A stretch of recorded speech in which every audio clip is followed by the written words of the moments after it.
when I dies, see the ego I dies, not the body. That's a completely different discussion. When I dies,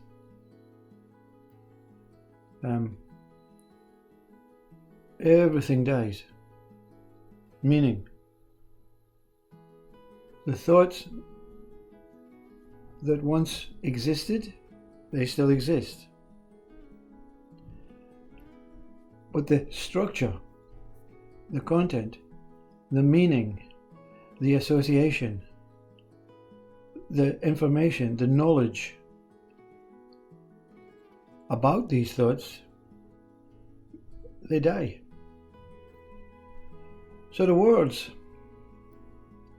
it's like an aeroplane flying past you and you look up. Before I dies, I know it's an aeroplane. I know it's different from the clouds. I know it's traveling. I know there may be people in it. I know it may have an engine or two engines. I may know its identity, what airline it belongs to. I may know in what direction it's traveling by looking at the sun and my whereabouts and my memory. But when I dies,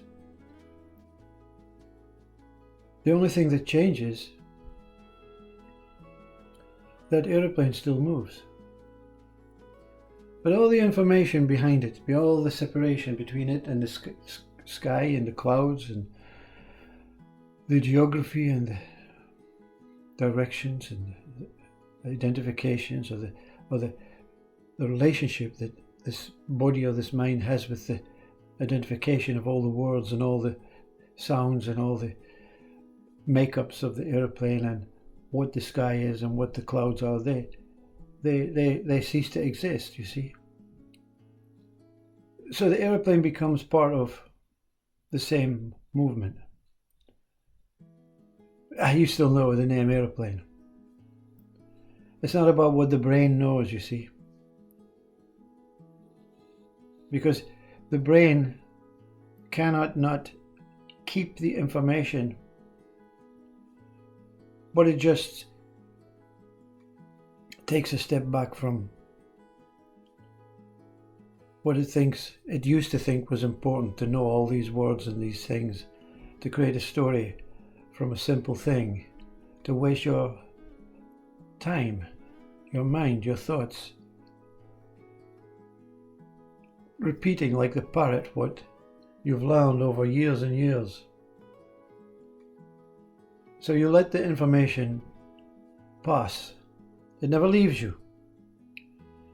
It just passes with the aeroplane, with the moment. So I doesn't really die. You say I die before I die. I doesn't really die. The mind, the memory cannot die completely. It just disassociates itself with the importance of knowing stuff that is really irrelevant, that will die when the body dies anyway, you see. So in a very scientific way, awakening, you're like a computer. Not just your brain, every micron, every atom, every molecule, every neuron has a memory system. Yeah. Atoms and molecules leave this body every day and go into the Eiffel Tower. You're taking that knowledge into the Eiffel Tower, and it goes from the Eiffel Tower into some fish, and the fish gains that thought, but it doesn't know how to deal with that thought about an airplane. So it just ignores it, and it moves away, and it moves into another human being, and that's where thoughts, they move around in atoms and molecules and cells and energy and everything. That's why we're sharing thoughts. That's why sometimes a thought comes into your head, you say, where the hell did that come from? Never even knew about that. And then another thought comes to say, Well, go to university. Maybe you should learn about that thought, like whatever the content was, maybe a scientific thought. Maybe you should be a scientist. And then you follow thoughts. You see, that's what we do. We follow thoughts. So the aeroplane in the sky and its surroundings and all the story behind it is a combination of thoughts that you follow. Or they follow you, wherever you are, whatever you are.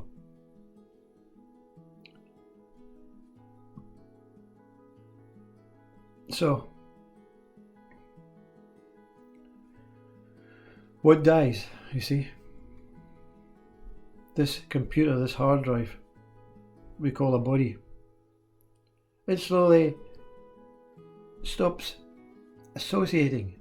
The mind stops associating with some of the thoughts. It cleans it out, it back up, restore. What is it when you put your phone back to its original state? Reset. So it resets, you see. So when the human body has enough information and it doesn't want to lose that information, it wants to add on more and more and more and more, and it doesn't get a chance to awaken, doesn't get a chance for breath, doesn't get a chance to stop and have a life judgment or a view from consciousness. When the body dies, all that information takes a long time. Really, it doesn't. It takes a moment. But it can be a painful moment. No one can leave the body. No mind can leave the body clean. There's always little intricacies, little atoms and molecules that have just came into the body just 10 seconds before the body passed. More thoughts that were not yours. And you can be the most profound Ramana Maharshi saint and deny everything and deny everything and deny everything, and you're absolutely clean. When the body takes the last breath, and the last breath, as it inhales, takes in another 400 thoughts.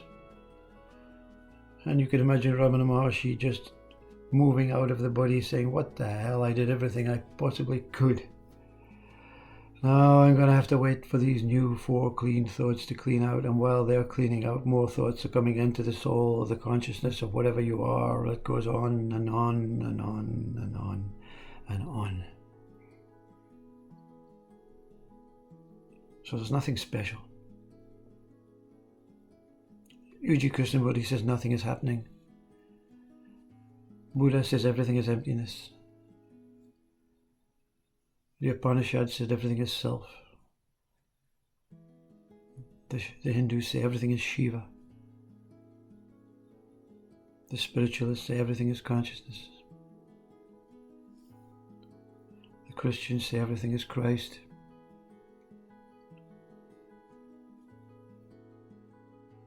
The Catholics say everything is Mary, feminine, whatever it is.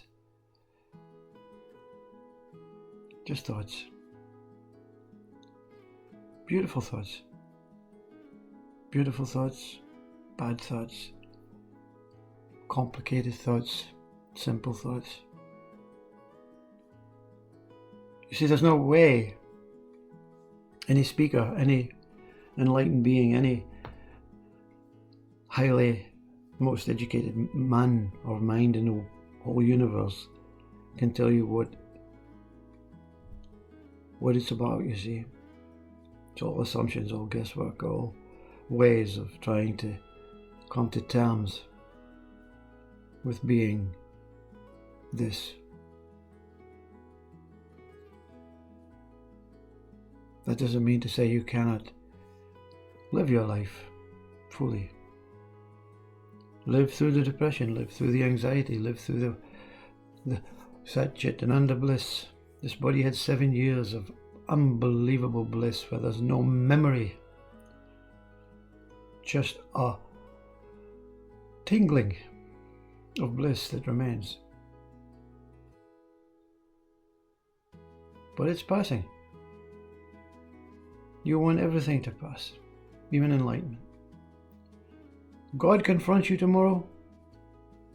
What do you want to spend the rest of your life just staring into this eyes? When the mind's saying, oh, come on, we've things to do. Can you stare at, what is the point, you see? God itself, whatever God is passing. You're passing. Everything is passing. The thoughts are passing. The breath is passing. Life is passing. Consciousness passing. The soul passing. Existence passing. The passing is omnipotent, omnipresent. The passing is the pure state of true reality. Passing is the truth. You see, that's why we hate the idea of dying. We'll no longer experience the breath passing. We'll no longer experience the body passing. But that what passes continues passing. What else to say? Be grateful. Truly grateful of the passing.